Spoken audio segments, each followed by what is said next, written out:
ఓం శక్తి భక్తి ఛానల్కు స్వాగతం సుస్వాగతం.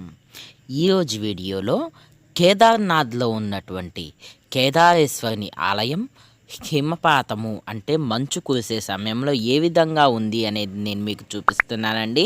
మనం మంచు కురిసే సమయంలో అక్కడికి వెళ్ళాం. ఎందుకు అంటే మంచు కురిసే సమయంలో ఆలయాన్ని మూసివేసి ఉంచుతారండి. అందువల్ల ఆలయం దగ్గరికి ఎవరిని కూడా వెళ్ళనివ్వరు.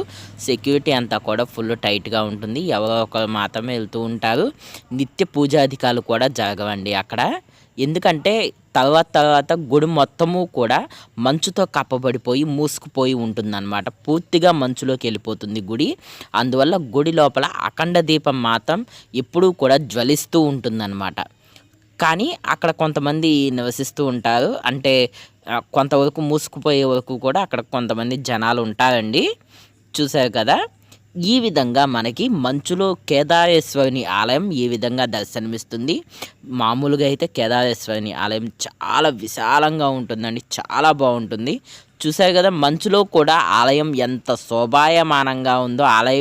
ఆలయం పరిసరాలు అంతా కూడా చాలా చాలా బాగున్నాయండి. చూశారు కదా, నంది కూడా పూర్తిగా మంచుతో కప్పబడిపోయి శివలింగం ఆకృతిలో ఏర్పడింది చూడండి. నంది మీద కూడా అంత బాగుంటుందండి. మంచులో కూడా కొన్ని కళాఖండాలు అనేవి ప్రకృతి సిద్ధంగా ఏర్పడతాయి అన్నమాట. ఇక్కడ వాటిని కూడా మనం దర్శించుకోవచ్చు. నేను చేసినటువంటి ఈ వీడియో కనుక మీకు నచ్చినట్లయితే నా వీడియోని తప్పకుండా లైక్ చేయండి. మరిన్ని వీడియోస్ కోసం నా ఛానల్ను సబ్స్క్రైబ్ చేయటం మర్చిపోకండి. Thanks for watching.